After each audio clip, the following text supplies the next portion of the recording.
Chairman, I think we're ready. A few-minute delay, but we're ready to get started now. Thanks for joining us for the February meeting of the Public Safety Commission. First order of business is to call the meeting to order and approve the agenda as presented. Motion.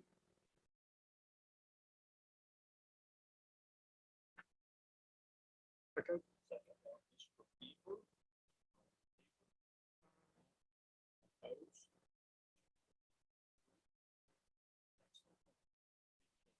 Personnel matter.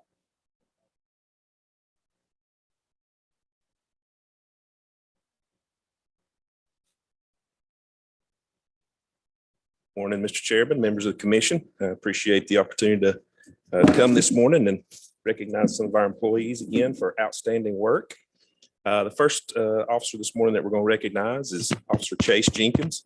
Officer Jenkins was nominated for the Employee of the Month award by one of his peers for some outstanding work on a case that involved basically one of the things we do every day that people may not realize how hard it is, which is to divide your attention.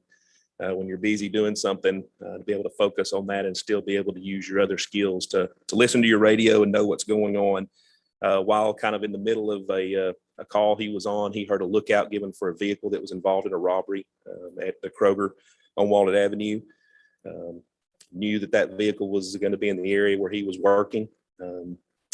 Began looking for it when he was finished with what he was doing, and his observation skills led him to actually finding that vehicle, getting the proper help from some of the other shift members, making a traffic stop on that vehicle, and ultimately helping clear a case of a robbery at Kroger on Walnut Avenue. So we want to recognize Officer Chase Jenkins this morning as the January Employee of the Month for his excellent observation skills and always his willingness to get out, act, and take care of the citizens of the city of Dalton.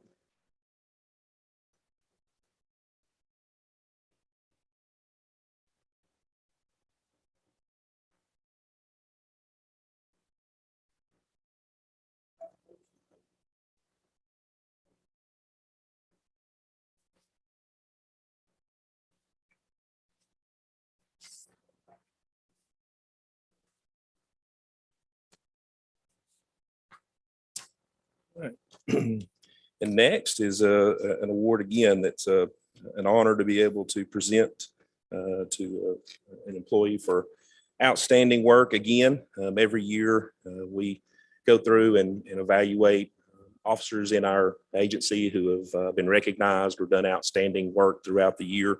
And a nomination process is put in place for to select our Employee of the Year. This year, we're going to be recognizing Detective Jason Robinson as our 2021 Employee and Officer of the Year. Detective Robinson came to work for the police department in 2006. And I can say that I've had the privilege of supervising him directly on a number of occasions in different roles he's had within the agency, and has always stood out as an exemplary employee in anything that he's ever done. Has always used technology and his intuition to really serve the citizens of Dalton and do a very good job. In 2021, he was recognized for his outstanding work on multiple cases. In 2017, he was made the department's intelligence analyst. A lot of the reports you guys see each month are generated from his work and looking through the things that have happened and putting those things together and analyzing how those things affect what we do and how we deploy our manpower. In 2001, he had several examples of how his position and his excellent work really made our department a better place to be and more effective. In January, he investigated some online scams that seemed to be originating in Dalton using the skills that he has on the computer. I call it wizardry. He does things that are incredible with the tools he has and the technology he has, and then just his ability to keep on after things. But he was able to identify suspects and additional victims that we did not even know existed and clear multiple cases.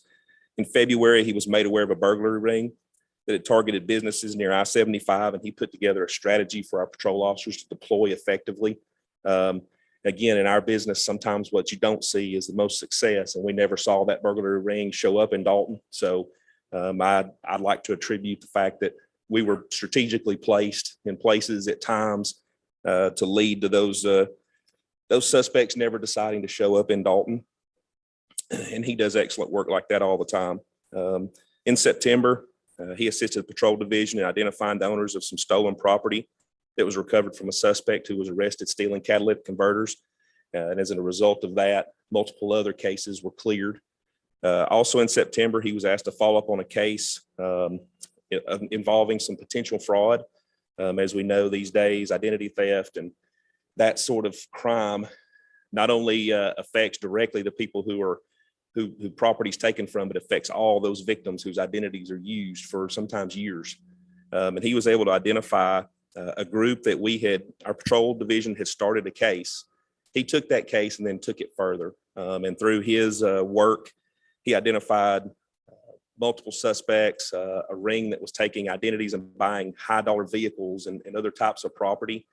He was able to help those victims get some of the justice they need and really put a case together and presented it to federal authorities. And that case has now been taken into the federal court because it covers multiple states and such a large number of suspects and victims. In December, he investigated an online threat against the schools, which was made through social media, which I'm sure a lot of you saw. Through his skills and his abilities, he was able to track the origins of that back to particular places and lead investigators in those areas, as well as here, to where that came from, and really assist in that and putting some peace of mind into our schools and into the teachers there, the students there, and really help there. He does things like this every day. Those are just a few to highlight the work that he does, but he certainly gives us that advantage that sometimes is hard to get in what we do because of his work and his outstanding achievements throughout the year. He's been recognized as the 2021 Employee of the Year for the Dalton Police Department.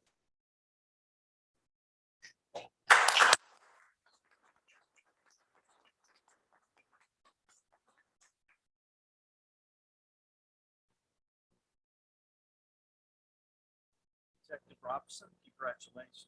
We certainly appreciate all of it.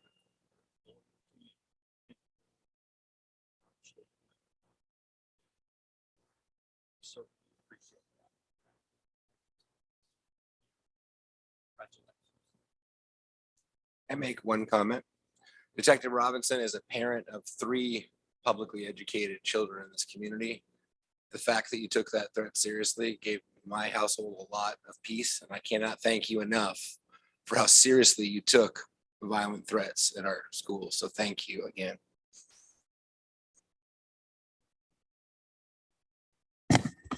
Gentlemen, if you could speak a little bit louder to the mic. Councilmember Annalee was having a hard time hearing you. So just make sure that your mic is facing you. Had on a mask.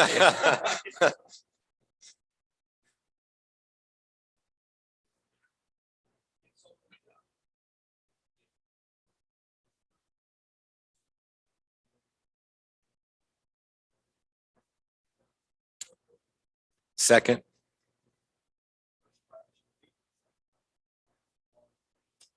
Aye.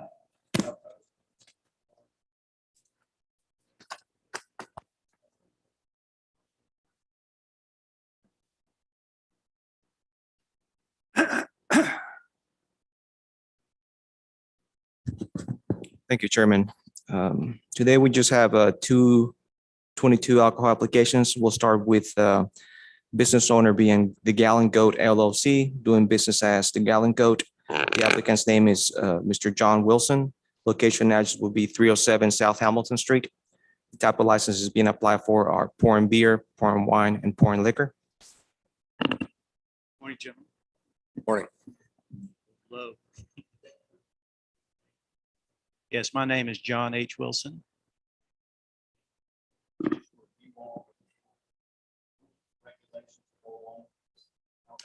I have. I do not. Motion to approve.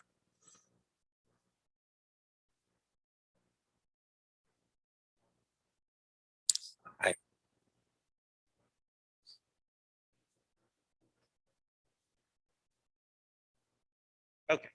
Thank you, gentlemen and ladies. Thank you, Chairman. The second application will be business owner Underwood Market 532 LLC, doing business as Supermercado Escondida. The applicant's name is Mr. Bibi or Ms. Bibi Rashdi. The location address is 532 Underwood Street, Suite B. Type of license being applied for our packaged beer and packaged wine. Morning. My name is Rahim Lalani. I'm representing Underwood.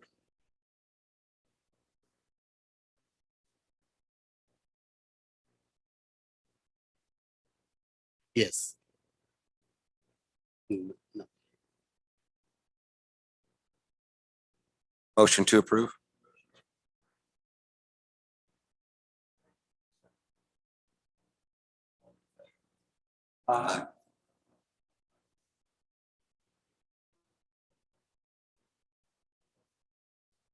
Sure. Thank you.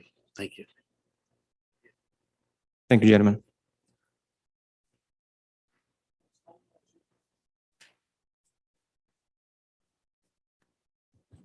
Good morning. Can y'all hear me this morning? Yes, sir. All right. The way this mic is, it's far enough away. It's hard to read your notes and actually talk into it where everybody can hear. The very first item up for the police department this morning is the crime and crash statistics for the month of January 2022. It begins on page 9 in your packets. And this is a summary of January 2022 crime stats. It's a comparison to the 5-year average. Part 1 crimes are approximately 32.6% lower than the 5-year average. You'll notice that Part 2 crimes are approximately 15% lower during that same comparison period. Violent crimes are higher than the 5-year average, but it's not anything that we're concerned with at this point. It's just slightly higher. You'll see that crashes are 17% lower than the 5-year average, which is a very positive trend that we hope to see continue forward. Our calls for service are down compared to the 5-year average, but we are considerably below our staffing levels where we would like to be. And I would say a lot of that will tie directly into the self-initiated and activities that would be created if we had those additional 13 bodies on the ground right now. So that does impact our overall activity levels when we get as shorthanded as what we are. But efforts are being made to correct those issues. So we're hoping we'll see some new officers in the next academy. If you transition to page 10 in your packet. Yes, sir. I think the recruiting is going better. It's the applications are much more than what we'd seen in previous years. It's just we're having the same problem that the industry is finding people that are not only willing to come to work for you, but meet the standards and are qualified. And we're very inflexible when it comes to what that entry standard is. We hold everybody accountable to a certain level, and we're not seeing as many folks that meet that caliber of applicant is what we would like. So, in the last couple of weeks, we've had an uptick in some folks that look pretty positive. But until I get their packets on my desk to actually get to review them with a recommendation from the background investigators, I'm just kind of, in a holding pattern. But I do have an interview scheduled for a cadet for this next academy for later today. And hopefully I'll have a couple more. We've still got about 2 weeks to get those other ones finished for the next academy day. So.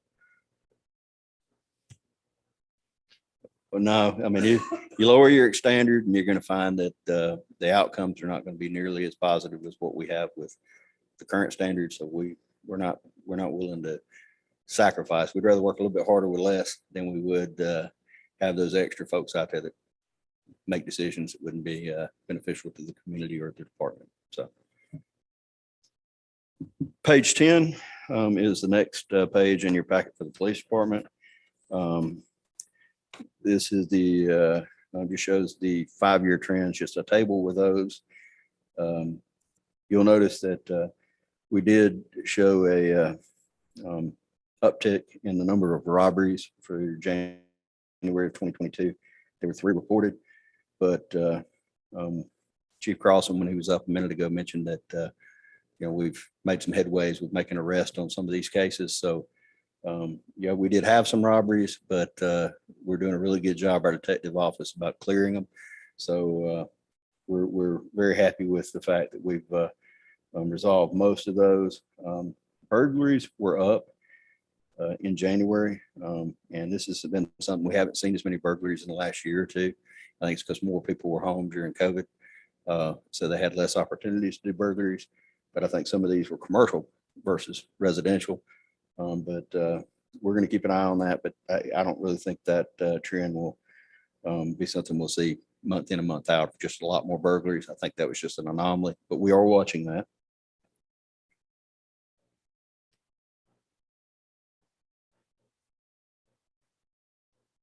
With the commercial ones, yes. With residential, it's, they'll hit a place or two here and a place or two out in the county and other places. But with the commercial ones, a lot of times it will be a group that's target them. And like they'd said earlier, we'll actually put alerts and stuff for patrol together. Robinson will, and put the information out there.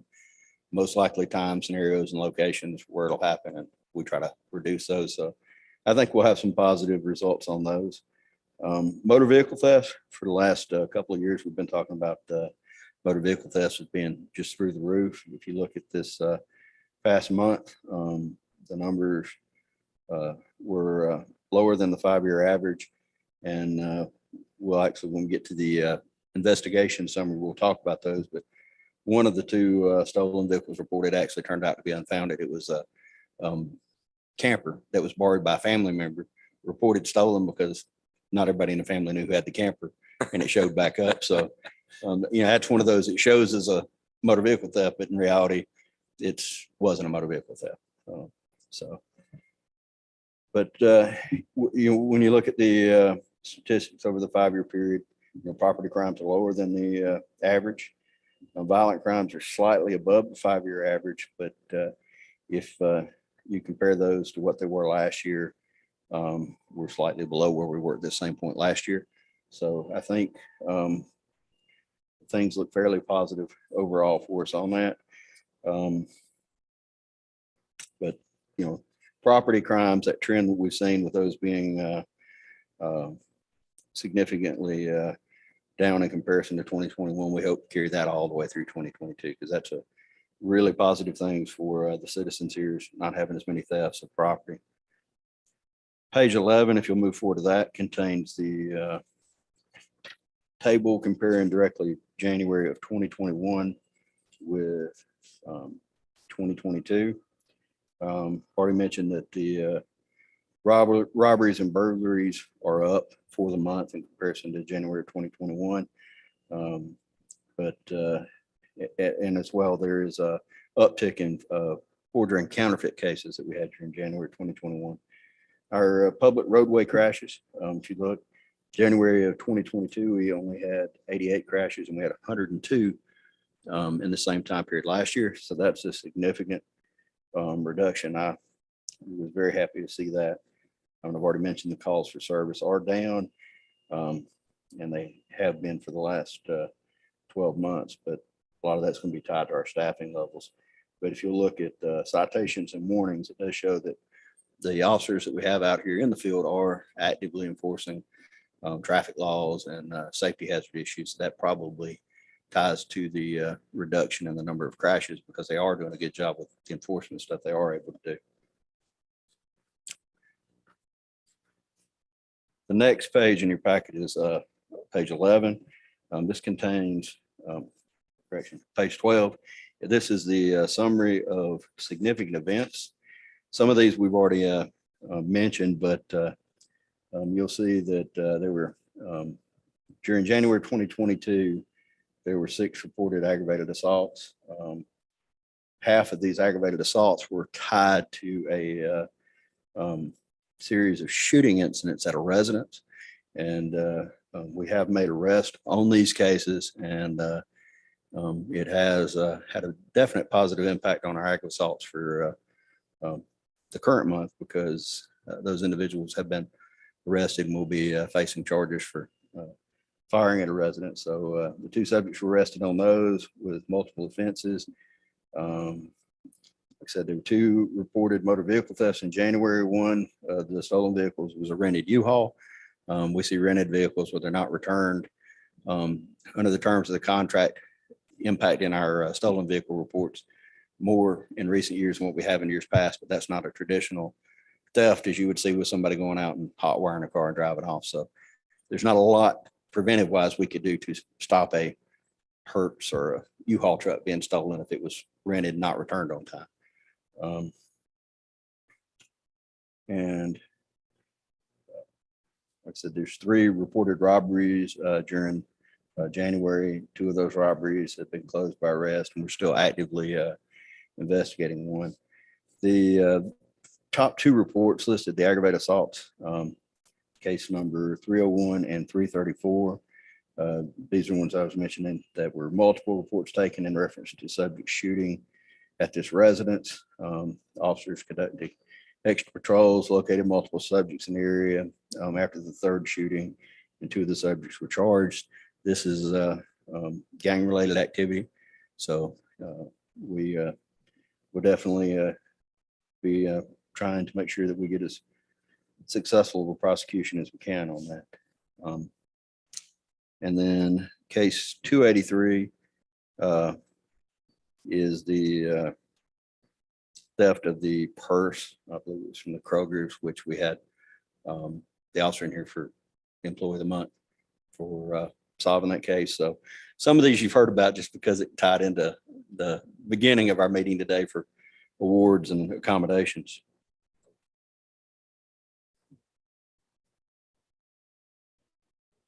It's one of those, the number of thefts, robberies that we have like that are more common now than what they ever were.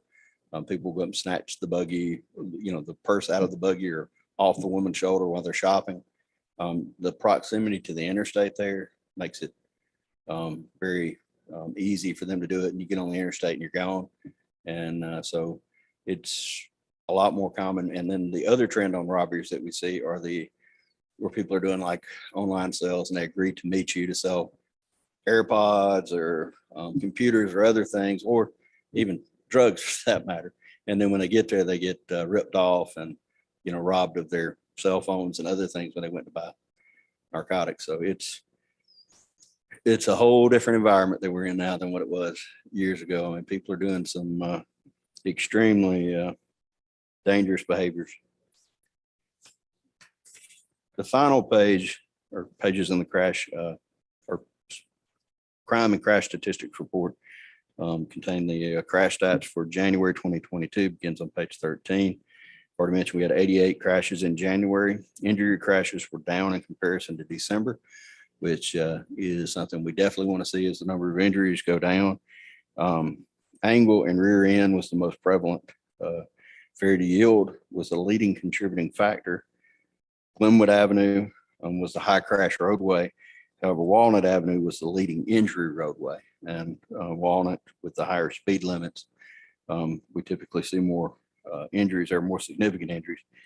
The time period between 4 and 7 p.m. is the window when you're more likely to be involved in a crash inside the city of Dalton.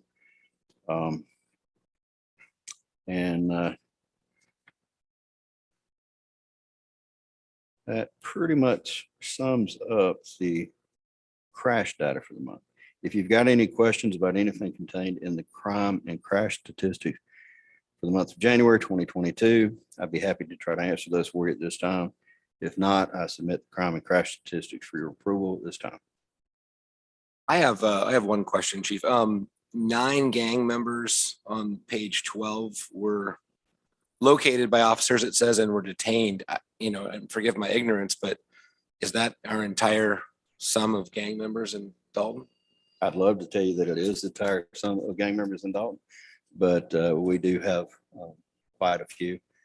I don't know what the actual number of documented gang members are at this time, but it's one of those things that kind of ebbs and flows over the years. The last couple of years, we've started seeing a trend of more gang members again with more taggings and activities tied directly to them. So it's enough of an issue that our Safe Streets Task Force with the FBI works cases involving gang members weekly. So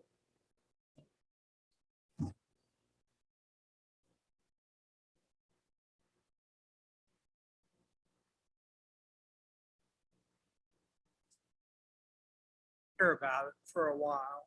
but like I said, it kind of goes through cycles, and we are seeing an uptick in more visible gang activity with the taggings and that kind of thing than what we have in the past few years.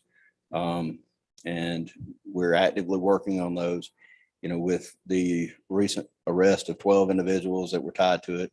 The other individuals for shooting at the house on multiple occasions. We're making arrest, and we're going to be prosecuting these folks and hopefully be able to prosecute them under the Gang Act, which will have more stiffer consequences for the sentencing on those. But it is something that we're going to be having to put more efforts into, I think, again, just because it's starting to pop back up a little bit. So. Thank you.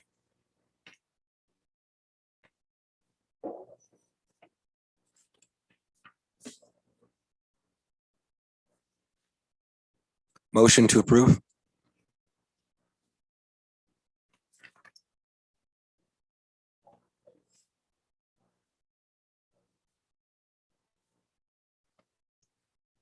The next item up for the police department for the month of January is our financial statistics. This begins on page 14 through 30 in your packets. We expended approximately 9% of our 2022 fiscal year budget during the month of January.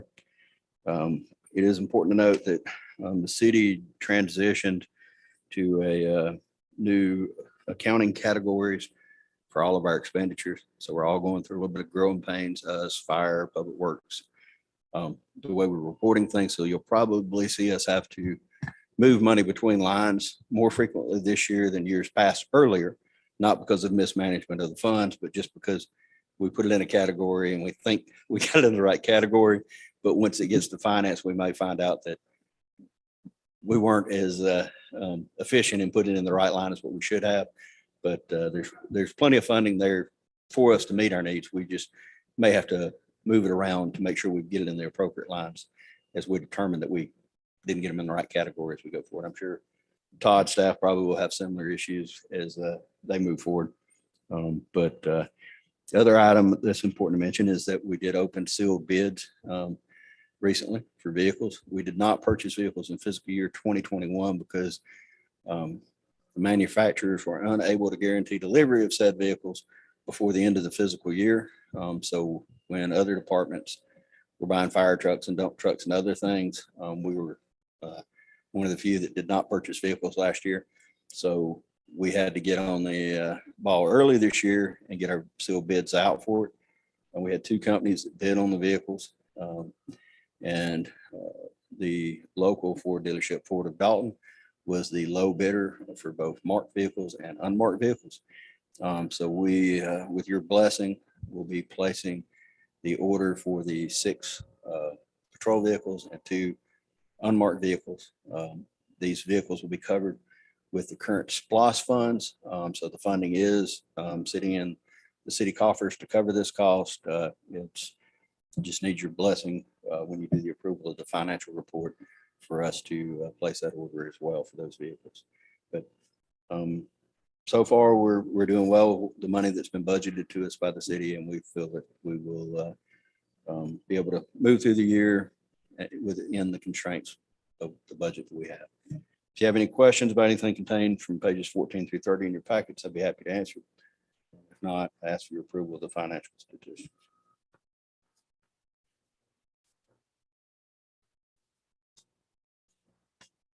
Motion to approve.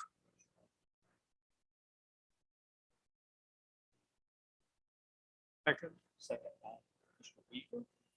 All in favor? Aye. Opposed? They are approved. Now, do you need us to do a second approval, or are we just gonna group the patrol cars in with the financial? Yeah, I think we can do it with the patrol cars as part of the financial because it was approved in the SPOS. Gary, is that correct?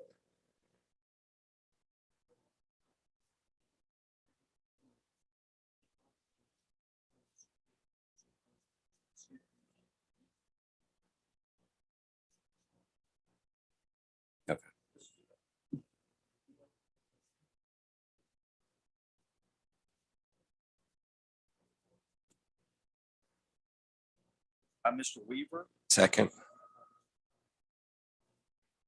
Aye. opposed? It's approved. Thank Now, good luck getting those cars. I believe the lead time on them now is two of the vehicles are actually, Aye before they arrive, but well, two of the vehicles are actually on the lot over at Fort Adult, the non-police interceptor package. We'll be able to take possession of those as early as this week. And the marked vehicles, I think there's a 9-week lead up time on the cars. So I'm pretty confident the car is going to be here by midsummer.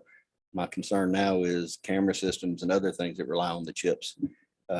Some of those vendors are not as confident in their ability to meet timelines on deliveries. So we'll have to see how that goes. So we may have some nice, pretty marked up cars, and a piece of equipment that's able to put them in the field may not be available to us. So we may have to recycle something if that becomes the case from an older vehicle to put them back out there. But thank you. The supply chain issues are a pain that we're all suffering through, even in the government sector where we don't really manufacture or produce anything. We do rely heavily on folks being able to deliver the expected goods in a timely manner.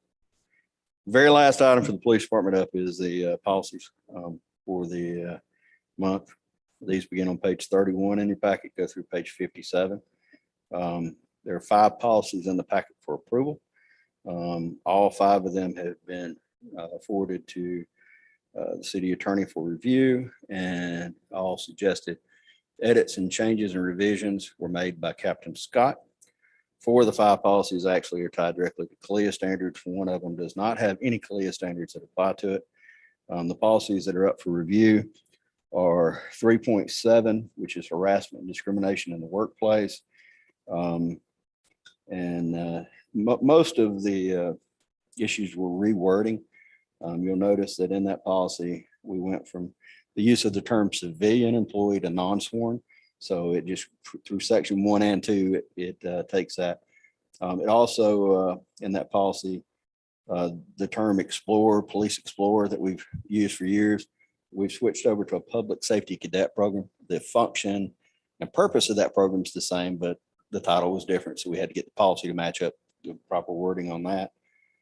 And you'll also see where when we talk about investigations and things like it used to refer to investigator, but now it says the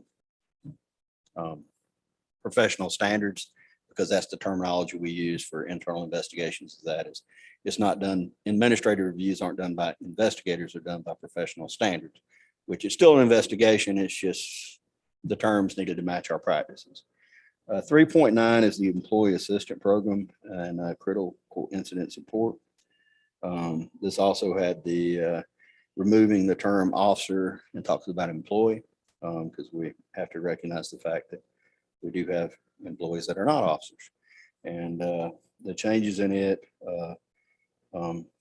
pretty straightforward, just a few words here and there. The 3.11 line of duty deaths and or serious injuries, it also had the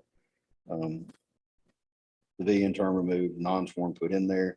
There were some new sections added to it as well, but nothing earth-shattering in that policy as well. Temporary light duty, this one was cleaned up considerably and to more closely match how we do things. You'll notice in that policy, it talks about consideration for light duty is given more to employees that are hurt in the line of duty versus someone that has an external illness or injury.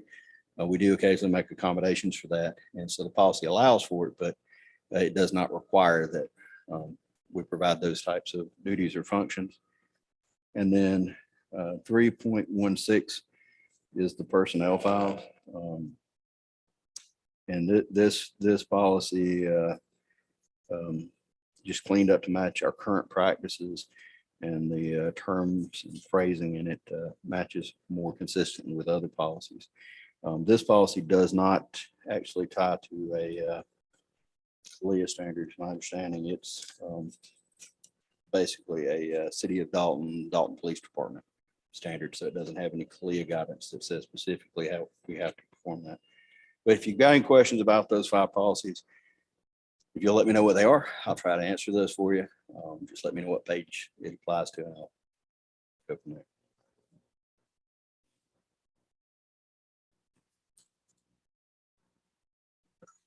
Yeah, Mr. Chairman, I have had opportunity to review all of these in detail and I find them acceptable. My comments related largely, as the chief said, to just preferred wording.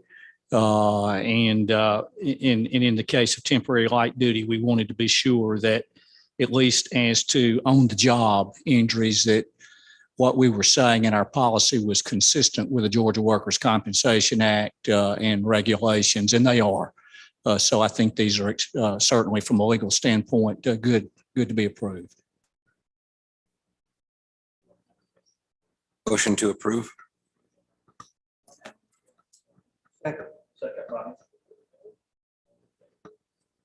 Aye. Thank you.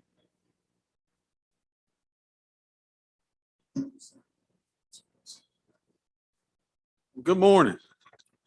I'm gonna try to make my report brief since I've already confused y'all with, I had 3 minutes. well, we'll see what we can do, Mr. Weaver. Good morning to you. I do apologize for the confusion with the report. Somehow I ended up sending our office manager 2021 of January rather than, I just can't get over 2021, I guess. But I have given each of you a updated copy of our statistical report as well as the financial report, because all of that was wrong. Good thing is, I guess now that you got some comparisons you can make with 2021 and 2022, but nonetheless, we'll dive right in, and I apologize again because I'm not able to refer to page numbers, and for that reason, we'll just kind of do an overview of our packet this morning. But looking at the first 3 pages, this is your instant statistics breakdown. You see on the first page of the packet that I revised packet that I handed you that we responded to 355 total incidents in January of 2022. 199 of those incidents were, 252 of those incidents were medical in nature, and 103 of those being in the fire category, were related to fire alarms and such. And ironically, you have a report that you compare that to. You see that we did have an increase as compared to January of last year. Most of that increase was due to medical calls. Last year, January was 285 calls compared to our 355 this year. Looking down about the middle of the page, the incident statistic page is the mutual aid section. You'll see that those that we were able to report as mutual aid or automatic aid, we had 20 of those were aid given. All of those were provided to Whitfield County. To the aid received was 2. Our overlapping calls for January of 2022, we had 93 incidents where they were overlapping, or 26.2 of our incident responses were overlapping calls. And our average response time for our incidents, total average, was 4 minutes and 39 seconds. And our turnout time, or the time from receipt of alarm until we go en route, was 1 minute and 15 seconds. Which is well below national average and national recommendations, which is 9 minutes. Looking at the next report, This further breaks down our incidents. This is the monthly incident Fire Marshal Services report. You'll see that it breaks down our incident responses by average response time at the top of the page for structure fires, other fires, motor vehicle accidents, all EMS and all incidents, all of that falling well under the national average. And as usual, staying good for our department and our city. And if I lose any of you, please stop me and ask me any questions you may have, because I know I've already confused you beyond imagination this morning. Next is our incident count by type. And again, this is going to break down our incidents by type of call or NIFRS category. The first being fires. You see that the total for that is 6 incidents. Anything in the 100 code, those are actual fires. And they range anywhere from a trash fire to a structure fire for January. The next category is our EMS calls. That is, again, a wide range of different categories within that, or subcategories within that. There were 253 that fell within that category. Of those 253, 220 was 311, or they were medical assist EMS crews. And then the service calls, we had 1 service call for January, and all other incidents was 75. Again, for a total of 356 calls. And we'll go ahead and turn to our next. I'll go over the Preventions Division report in just a moment, which is the last thing on that report. Just breaking down our incident responses on the incidents by day of the week on the next page. Of the 355 calls, you see that Monday, for January 2022, Monday was the busiest day of the week on average for January. And then on our next page, breaking it down by breaking our incident responses down by district and by station. As usual, you'll see that Station 1, District 1 is always going to be our busiest, that being the central station within the city. A lot of that report is for informational purposes. We will be using all these. There's a reason and a method to the madness. We'll be using all of these statistics as we proceed further into our accreditation process. That goes into our standard of cover, and it indicates where our resources are needed. So there is a method to that madness. The next page just breaks down our incidents by hour of the day. And looking at this, it appears that once again, the hours between 6 and 7 p.m. is our busiest hour during the day on average. Our next report, going on through the packet, our next report breaks down our incident type per station. And this breaks it down by every single category in NIFRS.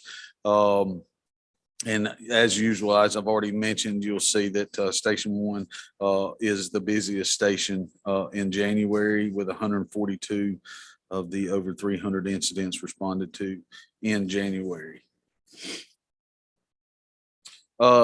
Next report is our major incident types for the month of January. As I've told you before, the major incident types, that's the NIFRS categories. And so it gives us an idea of where most of our incidents are falling within NIFRS and how to utilize our resources correctly. The next report is our automatic aid given and received. As usual, the aid provided to other departments is greatly outweighs the aid received. And just to point out, the numbers that I send you guys weekly will not match up to that, because we're actually manually counting those. So it'll be close, but that does not include all aid calls that are responded to. Unfortunately, there's no way for us knowing if the county has responded to a call that we were not dispatched to, but just to bring to light, that does happen for us. We will be dispatched to a county location, and for some reason, the county will never be dispatched. The next report is our detailed fire losses per incident. You'll see that we had 2 building fires and a total sum of property and content loss was $2,500. Those were very small in nature fires that happened. The other are vehicle fires and 1 equipment fire. So our dollar losses were very, very low for the month of January, which helps our save percentage tremendously.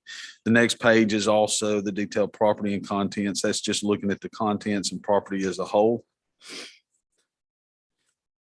And then as a time saver, I'm not going to bore y'all with the next 20 pages. This is a list of all of the preventions, inspections activities for the month of January. But as I promised, I'm going to go back to the fire marshal's report at the first of the report and give you an overview of their activities for the month of January.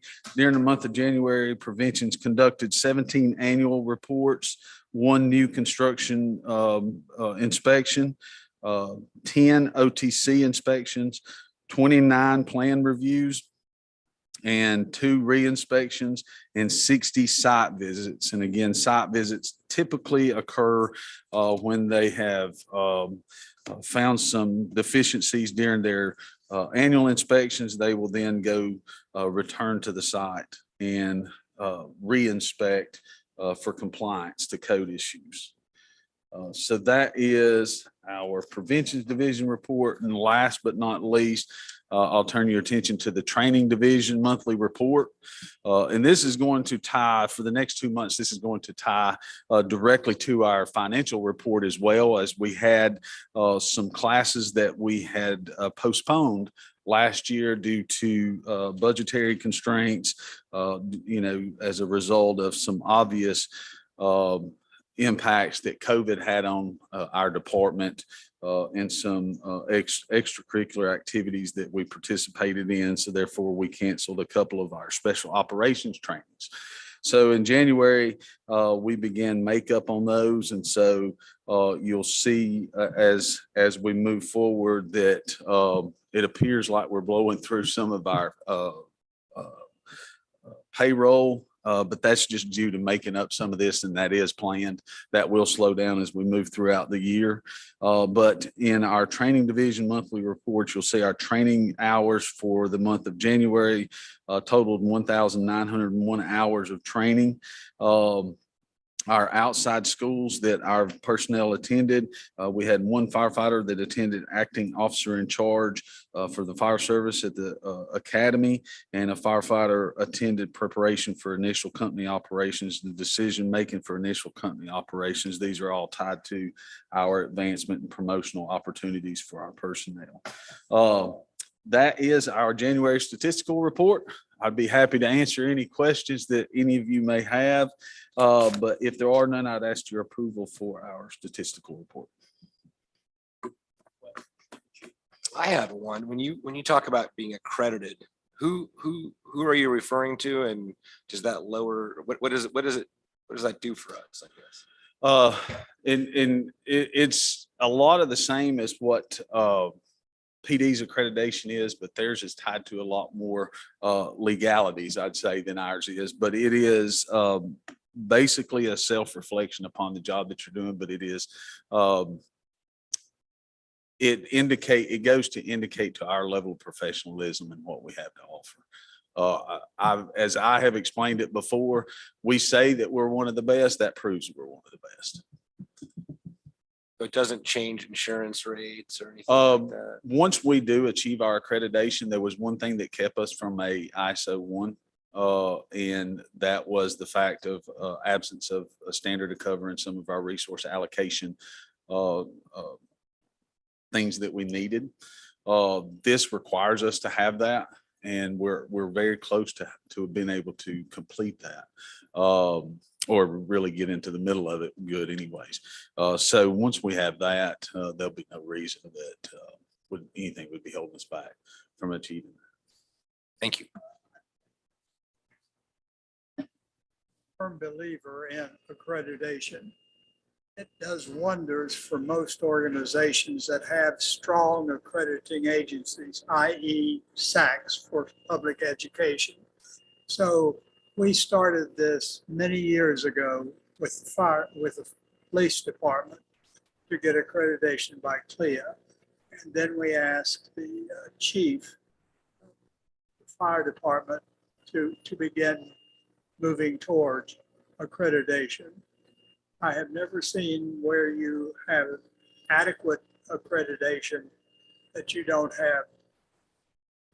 get more. You have something you can, when you go to the city manager, and I see he's gone now, but when you go to him and say, I want this, you can always say, an accreditation requires it. Mm-hmm. Yeah, that's helpful. Almost like another arrow in your quiver. Okay.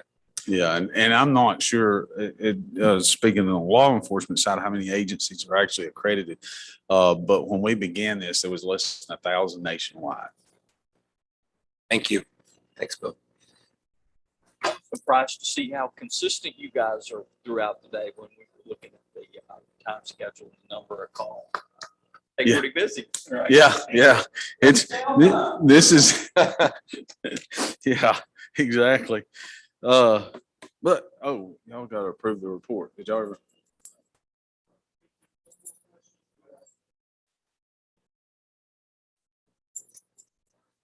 Motion to approve.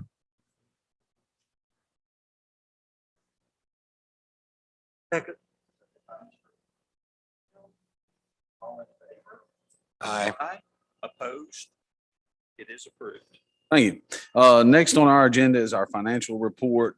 Don't have a whole lot to report as far as that goes. We are, just beginning into our budget cycle, and as this is January, and as I've stated, some of our it may appear that some of our lines are a little behind, but that's due to like I said before, some training events that's been taking place and some other things that were postponed last year as well. In some of our lines, we have annual maintenance obligations that we have, such as elevator inspections, sprinkler inspections, termite treatments, and things like that. All of that takes place in January. So it seems like every January I start sweating because we start spending money, and but that does slow down, and I see no reason to anticipate any budgetary shortfalls at this point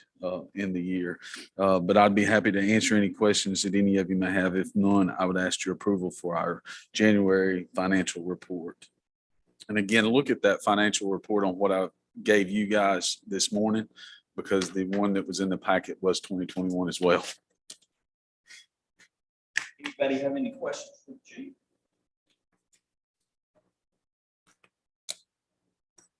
Motion to approve.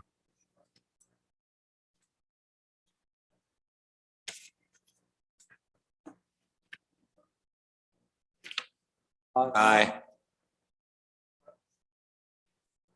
Thank you. Last on our agenda this morning, in order to make sure that I have thoroughly confused all of you, I will now turn your attention to the original packet, which included our bids for our new records management system. Just to refresh your memories, and that in 2019, we went from Firehouse to emergency reporting. Firehouse was purchased by a company called ESO. And ESO's pricing model was, to say it was a lot more than what Firehouse was an understatement. We went from a little over $5,000 a year to $30,000 a year with ESO. which for fire records management is expensive. So we went to emergency reporting in 2019, 2020, we were able to go live with that. In 2021, ESO purchased emergency reporting. So with that being said, I'd seen no reason not to anticipate the same results as when they purchased Firehouse. And to no surprise, once I started talking to ER and ESO, talked them in. At first, they were reluctant to give me any kind of quote because they were not transitioning anybody from emergency reporting to ESO because they didn't have the data migration paths down yet. So long story short, I did talk them into bidding, giving us turning in a bid to move to their platform, which, by the way, emergency reporting will be going away within 2 to 3 years. So it was inevitable that we would be moving to ESO, and probably much like PDs, probably much like us, we're a creature of habit. And when you tell your guys that you're moving from something you've been on for 3 or 4 years, they'll eat you alive. So I thought it would be better if we went ahead and made our decision now rather than later. So when ESO turned in their bid, there again, to no surprise, it was $30,280, with $28,000 of that being annual maintenance cost. And in comparison, we were utilizing three different softwares to do our daily. One of them was for rosters, one of them was for CAD integration, and one of them was for incident reporting and fleet management, and then actually 4, and then one was for training tracking. And all in all, we were paying $9,000 a year, not including our training. Including our training, we're paying $22,500 a year. With this transition, when we saw that we were going to have to make this transition, we decided we wanted to get everything into one platform. So with the bid that you have before you this morning, you see that Fireworks EPR systems come in at $19,502. This does include our first year annual maintenance cost as well as data migration. And this will incorporate everything into one platform. So we'll have our training, we'll have our scheduling and roster, fleet management, inspections, training, tracking, and incident reporting all in one bundle. And all of that will be for just over $11,000 annually. So we're going to be able to achieve what we want and save about $12,000 a year with doing that. You'll see that the other 2 bidders, ESO and Image Trend, both were over $30,000. The city policy states that anything over $20,000 has to be purchased through capital improvement. Because Fireworks was under the $20,000 threshold, I met with the city administrator and finance director and got approval to move forward with the quotes as you see them, the written quotes as you see them, and not having to do sealed bids. So I'll be happy to answer any questions any of you may have. You do have the bid packets or the quotes before you also in that packet. But if there are no questions, I'd ask for your approval and support in moving our RMS to Fireworks and EPR systems. Got a question. Mhm. Looking at, of course, I understand software being what it is. Sometimes they have a monopoly and they capitalize on their ability to have that monopoly. But you said a couple times in your talking something, a term that kind of concerned me, which was data migration. Having had some experience in that in the past,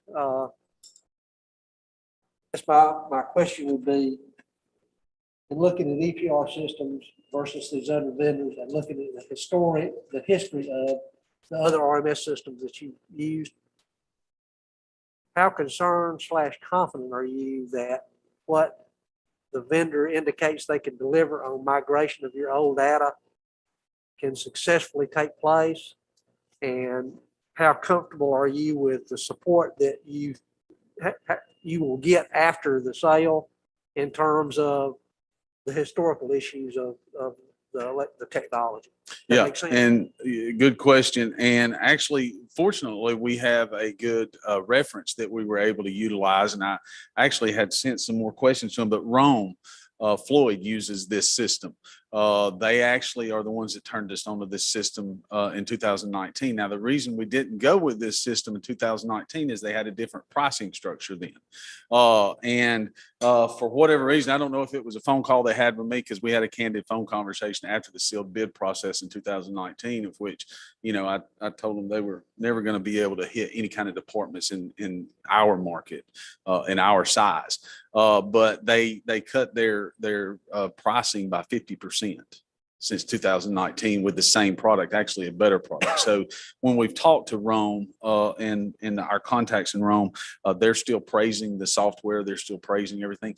And fortunately, when Rome went to Fireworks, and I think it was 2017, they were on the same RMS that we were, which was Firehouse.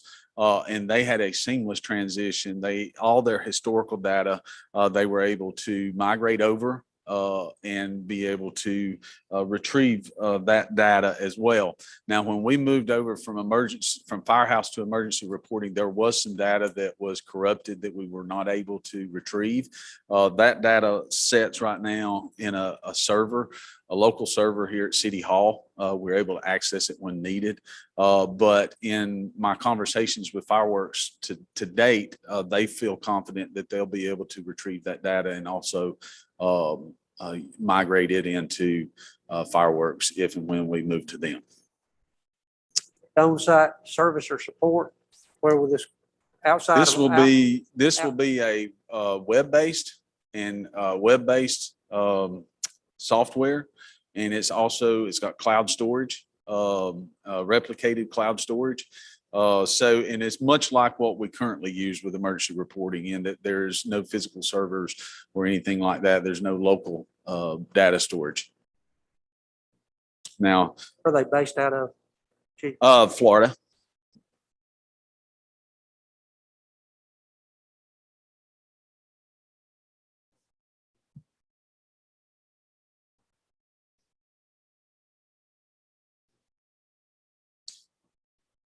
Motion to approve.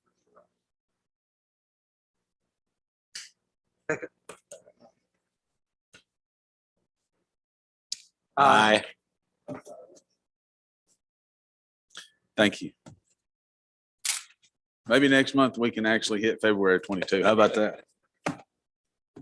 Thank you, gentlemen. I have a motion to adjourn. Motion to adjourn.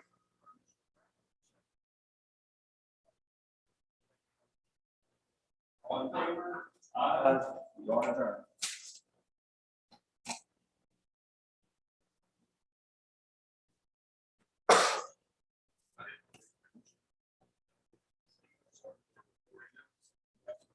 Yeah. But